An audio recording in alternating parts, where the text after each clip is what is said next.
booqashadan waxaanu uga jeednay doraad markii arrimuhu ay dhaceen ee madaxweynaha ummadda Jabuuti uu hadlaayay ayaannu meesha taagnayn annaguna uma aanaan qaadanin in maanta laysku haysanayo dibitaati baan noqonayaa waxaa meeshaa nooga caddaatay dibitaatiga la dooranayaa inuu nin walba qoys noqonayo haddii uu og yahay in dibitaatiga la doortaa ummaddoo dhan uu matelayo layskuma dilan dhibaatadanna ma dhacdeen waxaan dadku aanay fahansanayn ninka baarlamanka taga xeer ayuu hadduu xitaa qabiil halkan kaga tegay xeerka kolkuu ilaaliyo ee uu taga baarlamanka ummadda Soomaaliyeed qabiilkii wuu ka gudbado xeerka xukumaaya wuxuuna u shaqaynayaa ummadda Soomaaliyeed oo dhan laakiin waxay u qaateen kolka halkan laga doorto inuu qoladiisa u shaqo tagayo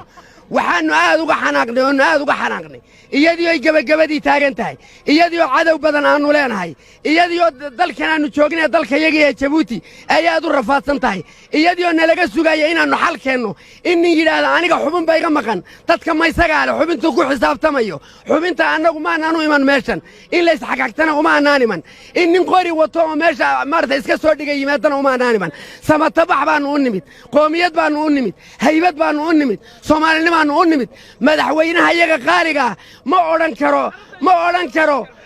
oran karo tolaawa ma oran karo tol buu leeyahay Ismaaciil Cumar Gelle waanu soo qoysanay ma oran karo wallahi inaanu muusanaabayn una liidanayn oo haddii xal la gaari waayo gacanta la isula tagayaa oo aanaan ka dhowrsanayn wallahi la iyo dadkiis dumay baan la sugi danyar baahan oo diif qabtaan la sugi dadaniyo dadkiis dumay baan dowladaan isleeda shakhsiyaad ka baxa dowladaan isleeda shakhsiyaad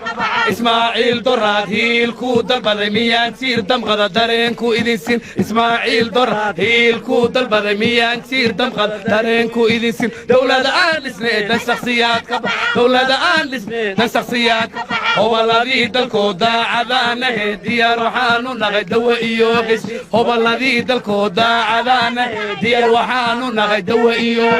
dowladaan isleeda shakhsiyaad ka baxa dowladaan isleeda shakhsiyaad danyar baahan oo diif qabtaan la sugi dalaniyo dadkiis dumay baan la sugi danyar baahan oo diif qabtaan la sugi dalaniyo dadkiis dumay baan la sugi dowladaan isleeda shakhsiyaad ka baxa dowladaan isleeda shakhsiyaad qof kasta ama qabiil kasta ama qoys kasta oo xaq inuu ka maqan yahay tuhmaya ama tirsanaya inuu ku iloobo qarannimada Soomaaliyeed dhismaheeda inuu ku iloobo wax walba ku cafiyo taas horta waan codsanayaa waxa weeye meesha waxaan u nimid in qarankii Soomaaliyeed la taago oo la joojiyo haddii la xisaabtamo waxa niman cadkiisa ka tagin cimrigiisa ma dhamaysto Soomaalida ku mahmaahda waxa weeye cad kasta oo ka maqan waa inaad ku ilowdaa marxaladda maanta la joogay waxa laga fikirayo annaga dhan baan jirin ninku marka uu jiroodo oo qof jirta yahay ayuu wuxuu ku xisaabtamaa waxa ka maqan iyo wuxuu xaq u leeyahay ayuu ku xisaabtamaa maba jirno sidaanu u jiri lahayn ayaa la dhisayaa haddaad tuhuntay qaybad leedahay inay kaa maqan tahay waxaad ku ilowdaa calankii Soomaaliyeed adduunkaba aan ku ilow miyaan laga baqayn miyaydan umadahayn miyaan aqliyada fakara ilaahay idin basiin maxaa ereyada guracan idaacada looga shubay maxay odayaasha iyo indhaargalad uga hadleen maxaa ereyada guracan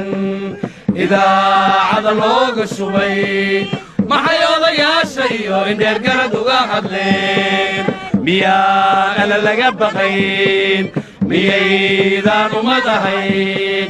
miyaan aqliyada fakara ilaahay idin basiin miyaan laga baqayn miyaydan umadahayn miyaan aqliyada fakara ilaahay idin basiin annagu waxaanu leenahay annagoo maanta ugu waaweyn aniga baxsan hobalada halkaan iskugu nimid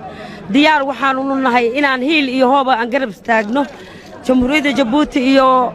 madaxdeeda iyo ciddii nabad nala rabtaba annagu nabad baan rabnaa waxaan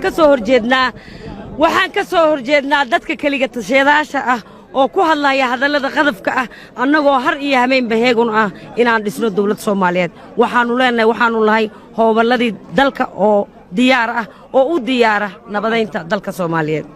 waxay Soomaalidu tiraahdaa subag weel ku daatay sina uma xumaado subag weel ku daatay sina uma xumaado haddii kani qaata kursiga isagu u qaaday haddii kani ka tago isagu uga tagay war kursigan maad iska ilowdaan waa mid kaliye